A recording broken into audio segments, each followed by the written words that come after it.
l'actualité est vraiment absolument abjecte. Abjecte parce que les images qui arrivent et qui sont de plus en plus rares, parce qu'il y a quasiment un blackout total au niveau de la ville de Gaza, sont insupportables. Mais c'est abject surtout parce que aucun de nos grands médias en parle. Ils se contentent d'être toujours dans les attaques terroristes du 7 octobre, mais sans essayer ne serait-ce qu'un tout petit peu d'y répondre, mais plus par rapport à leurs conséquences. C'est-à-dire qu'il y a des otages qui sont à Gaza, effectivement, et qui sont également sous les bombes. Mais depuis 15 jours, depuis plus de 15 jours, ce sont des milliers de Palestiniens qui meurent. Et avec eux, c'est, j'ai envie de dire, une grande partie de l'humanité tout entière. Parce que ce peuple palestinien souffre depuis longtemps. Ils sont dans un véritable ghetto. Et dans ce ghetto, où toutes les organisations humanitaires internationales sérieuses disent que c'est absolument invivable. La qualité de l'eau est très très mauvaise. La capacité pour les habitants de se nourrir correctement est vraiment limitée. Et donc il y a tout type de problèmes alimentaires et c'est de plus en plus vrai. Et également d'un point de vue médical. Et là d'autant plus que un grand nombre d'hôpitaux et de dispensaires ont été détruits, tout comme des boulangeries. Et de toute façon, il n'y a quasiment plus de nourriture ou de boissons dans Gaza. Et c'est pas les 10, 15 ou 20 camions qui sont rentrés plusieurs jours d'affilée qui vont compenser ça, sachant que pour une population de 2 200 000 personnes, il faudrait au minimum 200 camions juste pour la nourriture. Et pas une quinzaine de camions dont l'essentiel du contenu est de l'eau. Ça veut dire qu'on est en train, le monde entier, d'abandonner Gaza et les résolutions des Nations Unies qui votent, alors que 15 pays s'y opposent, donc qui votent dans une très large majorité pour un cessez-le-feu humanitaire, ne sera pas respectée, évidemment, puisqu'au niveau du Conseil de sécurité, toute décision qui pourrait s'imposer éventuellement par la force au niveau des Nations Unies contre Israël sera invariablement bloquée par les États-Unis qui ont voté contre toutes les propositions de cessez-le-feu de ce cycle depuis 3 semaines. Et je dis véritablement c'est abject. Alors je vais pas développer ça plus parce qu'en ce moment j'ai la possibilité de le faire totalement sur le site X. Je ferai une capsule plus longue sur ce sujet, véritablement détaillée, mais là je suis vraiment sous le coup d'émotion. La nuit dernière, j'ai quasiment pas pu dormir. Ceux qui me suivent sur X le savent, j'ai dû poster mes derniers tweets vers 3h du matin et les premiers tweets à 4h30 parce que j'essaie de rendre compte le plus possible de ce qui se passe et pourquoi c'est véritablement indispensable de débrancher au maximum les télés et de s'intéresser à tous les contenus, à tous les médias libres, à tous ceux qui s'engagent pour vous proposer des informations libres, des informations de qualité, des informations fiables, et vous pouvez vous en rendre compte sur la durée, des informations également engagées et présentées de façon le plus analytique, le plus sincère possible, parce qu'en réalité, il y a l'information brute qui est utile, parce qu'elle permet parfois de contrebalancer les choses, mais ce qui est véritablement indispensable, c'est l'analyse qui va avec. Et donc l'analyse sur l'actualité et l'analyse avec une perspective historique ou alors une perspective de séquence d'événements qui vous permettent de comprendre comment tout cela fonctionne. Et l'idée de créer ce média, donc cet ensemble de médias, mais pas que des médias, puisque comme je vous l'expliquais dans les capsules précédentes, il va y avoir également des propositions de conférences, il va y avoir des propositions de congrès, il va y avoir des propositions de dîners en groupe, de dîners en petit comité ou en plus grands comités. Il va y avoir également des activités plus commerciales, puisqu'on vendra du miel. On vendra pas que du miel, on essaiera de vendre d'autres produits qui, pour nous, font partie de la panoplie indispensable d'un monde libre et humain. Donc un monde près de la nature, près de ses voisins, près de sa famille, près de ses amis. Un monde dans lequel on peut avoir un dialogue sain sur des sujets extraordinairement compliqués, sans invective, parce qu'en fait, on a des éléments pour, disons, être constructif dans la manière d'échanger sur tous les sujets, y compris les plus clivants. Le problème, c'est la haine. Le problème, c'est l'absence de dialogue. Le problème, c'est également le matraquage au quotidien d'éléments de langage, d'images, et surtout cette manière quand vous regardez les plateaux télé ou même certaines conversations où j'imagine pour un grand nombre d'entre vous dans des dîners en ville, finalement de taire le débat, soit parce qu'il y a une espèce d'agressivité, soit parce qu'on sent qu'il y a une absence de volonté de dialogue. Et donc l'idée, c'est petit à petit, d'une part, qu'il y ait cette possibilité de dialoguer entre nous, donc c'est-à-dire que vous soyez rassurés, que vous n'êtes pas le seul ou la seule ou les seuls à penser d'une certaine manière clivante, pas du tout conformiste, pas du tout majoritaire, mais qui est pourtant indispensable parce que c'est celle d'un être humain pour qui chaque vie compte. On ne compare pas les vies humaines, on considère qu'elles sont toutes indispensables.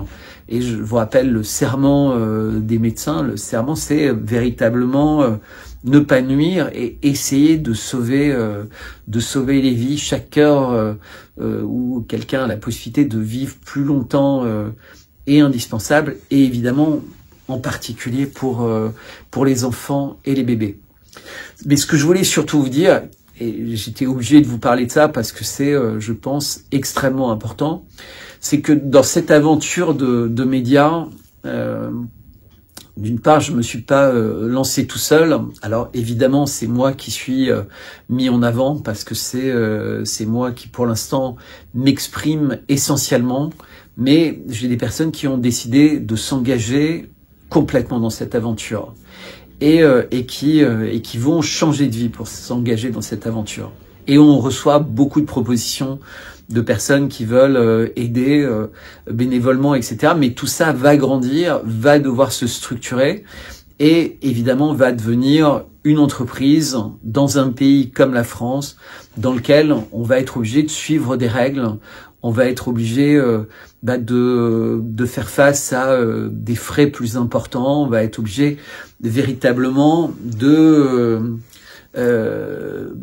nous développer et donc d'avoir des revenus. Et donc on aura des revenus commerciaux pour des choses qu'on vendra.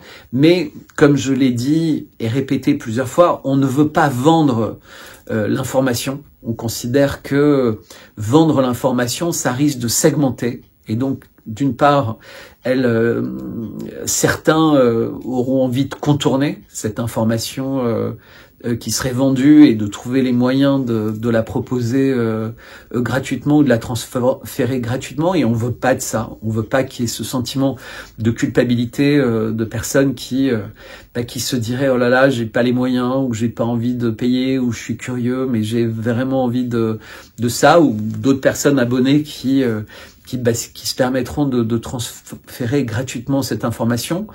On veut pas, on veut que ce soit possible. Et donc on considère que en ayant fait une possibilité, évidemment en allant sur Substack, de s'abonner gratuitement, il y a également la possibilité d'un abonnement à 5 € par mois et 55 € par an, qui nous paraît tout à fait raisonnable vu la fréquence et le nombre de contenus qui seront proposés.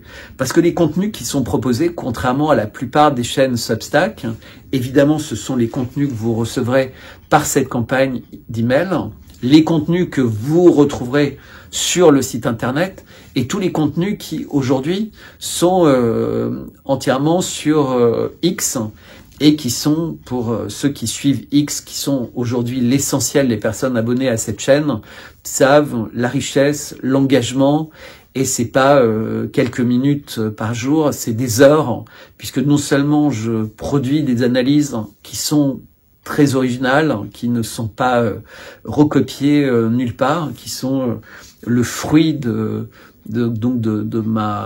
mon travail autour des faits et des situations qui se présentent. Et donc, c'est vraiment cet écosystème d'information qui va grandir et qui est proposé. Mais surtout, on propose ce qu'on appelle l'engagement patron. Donc, on a mis un chiffre relativement aisé.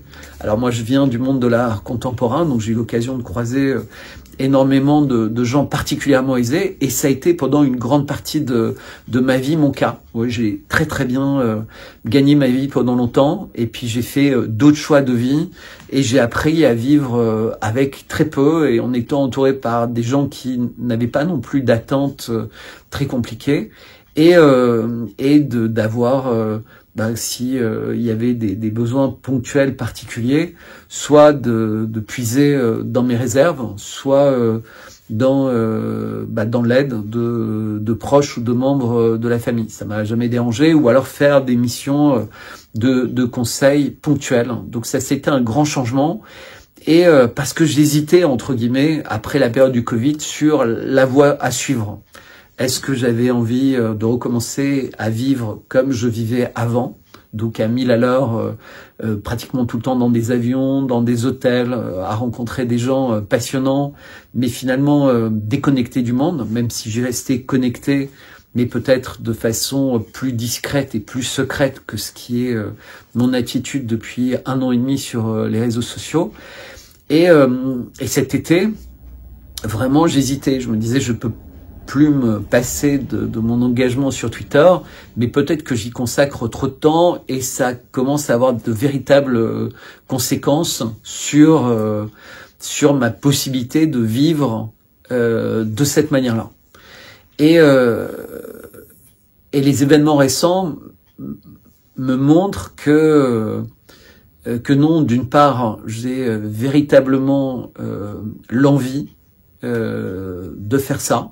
Ma famille me soutient complètement dans cette démarche, et comme je vous dis, j'ai des personnes de mon environnement qui ont décidé de s'engager aussi dans cette démarche. Mais on a un besoin pas vital à l'instant, mais on a besoin de se sentir également aidé et encouragé financièrement par ceux qui peuvent.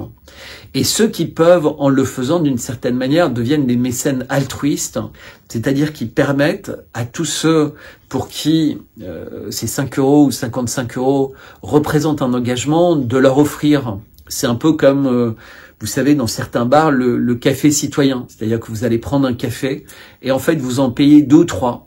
Et le cafetier sait que quand certaines personnes qui ont besoin de ce lien social du café arriveront, eh ben, il y a un café gratuit qui les attend.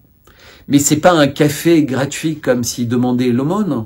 C'est un café qui est gratuit parce qu'en fait, des personnes qui pouvaient l'offrir, mais qui n'avaient pas besoin d'être là au moment où le café est offert, qui ont fait confiance, entre guillemets, au cafetier pour jouer le jeu.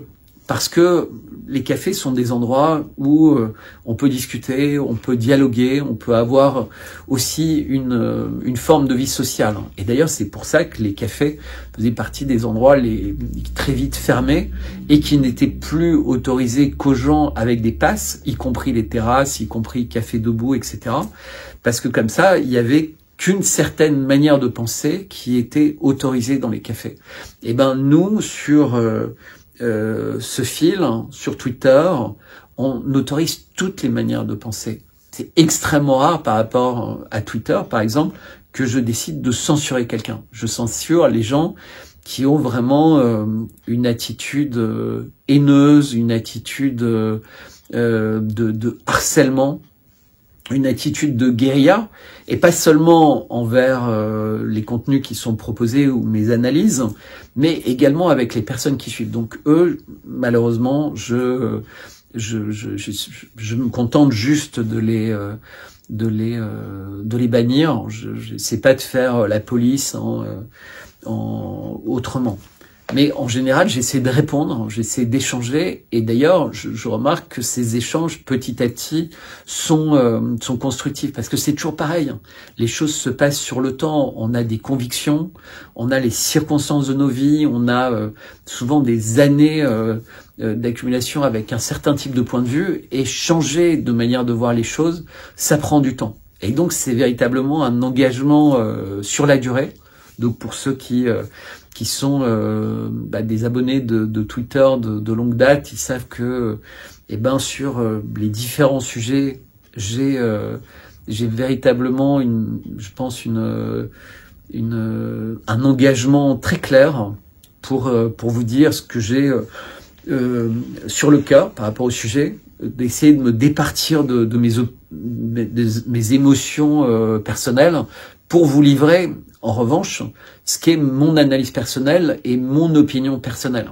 Et donc, qui m'engage personnellement, puisque je suis responsable, évidemment, de mes paroles et de mes écrits. Mais je le fais à visage découvert, avec beaucoup de plaisir. Mais donc, je répète, et c'est important que vous nous témoigniez à cette équipe qui va avoir l'occasion de se présenter également dans les prochaines semaines à visage découvert, pour vous dire, voilà, pour vous expliquer un peu pourquoi ils se sont engagés dans cette aventure. Donc n'hésitez pas à nous envoyer des mails, n'hésitez pas à nous envoyer vos remerciements.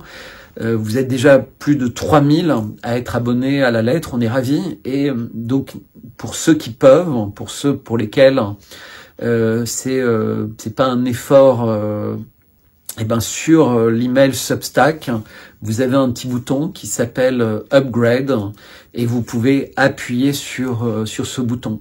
Donc régulièrement, je vous ferai cette demande, et encore une fois, il n'y a aucune obligation, je ne juge personne, même les personnes que je connais bien, dont je connais le train de vie, le niveau de vie, et qui décident de ne pas s'abonner. Et je sais toute la difficulté dans certaines circonstances de sa vie, ou parfois même dans une longue circonstance de sa vie, de ne pas pouvoir et de ne pas considérer comme souhaitable de dépenser d'argent pour s'informer. Et c'est pour ça que je suis ravi que la newsletter, que Twitter, que tout ce qui est fait soit proposé gratuitement.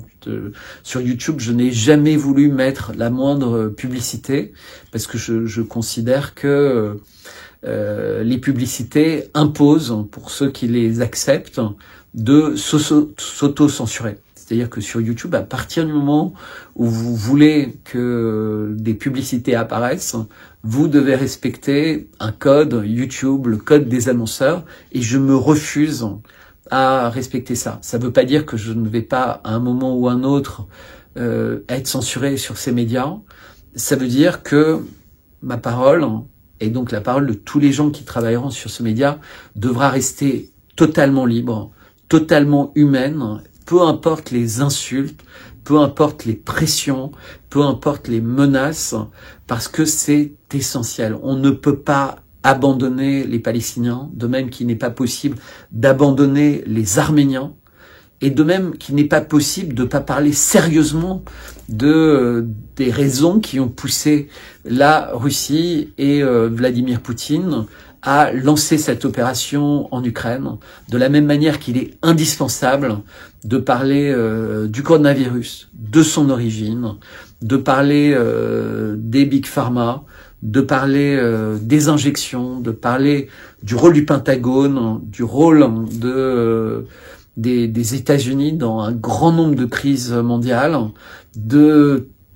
qui est le couple présidentiel à la tête de la France, que nous disent toutes ces photos, que nous disent tous ces discours.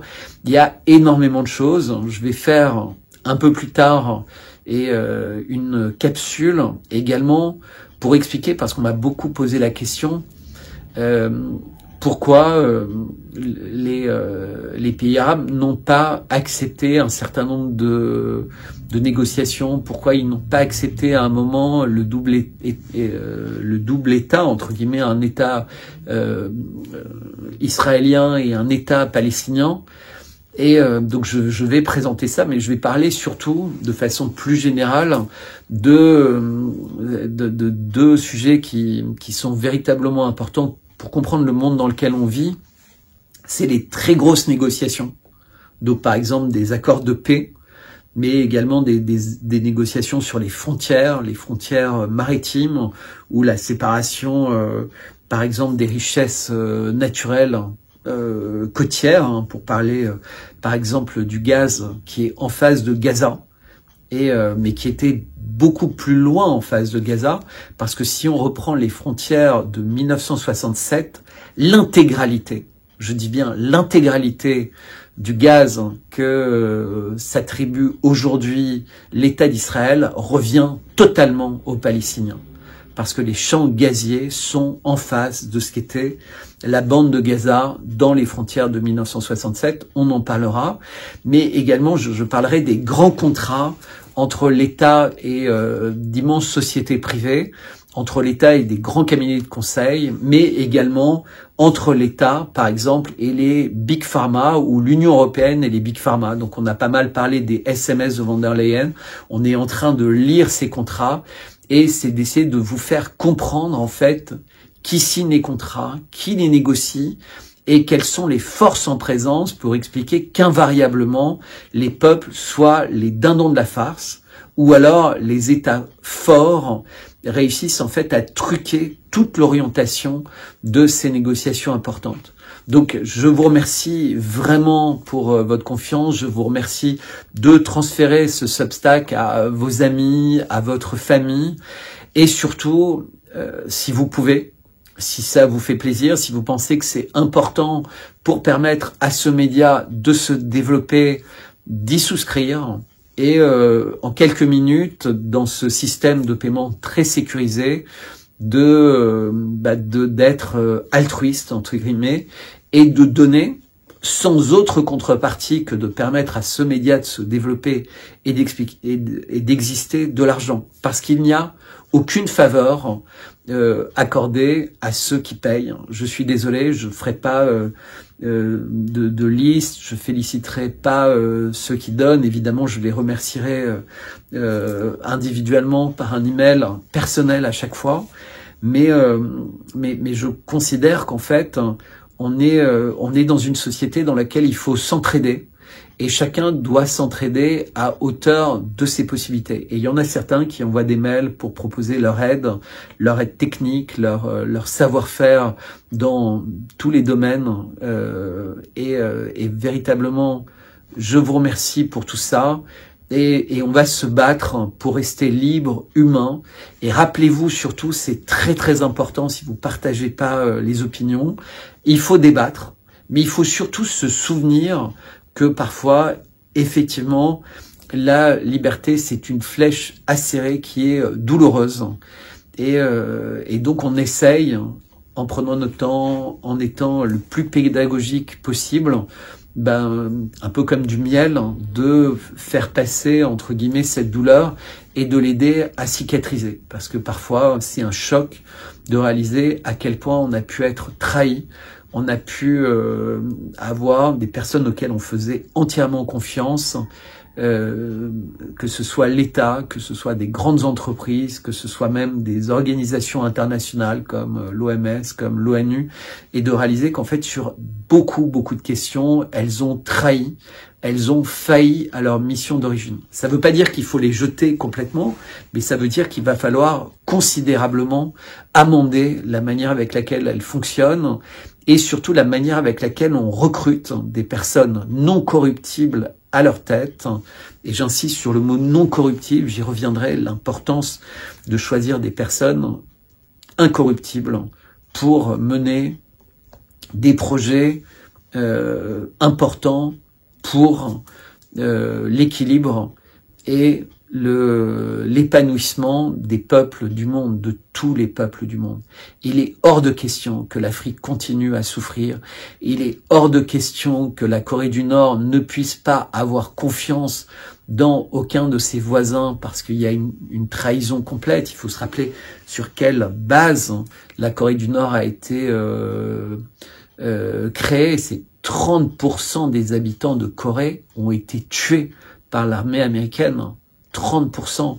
Et j'ai fait une capsule que vous pouvez trouver sur la chaîne YouTube et sur le compte Substack sur ce fameux tableau de Picasso, la guerre de Corée, et la manière avec laquelle les États-Unis, la CIA, le Pentagone, les philanthropes américains ont été mis en œuvre à coups de millions, peut-être de centaines de millions, pour changer le plus possible l'art contemporain et également une pression médiatique très forte. Donc merci et surtout soyons libres, humains et engagés.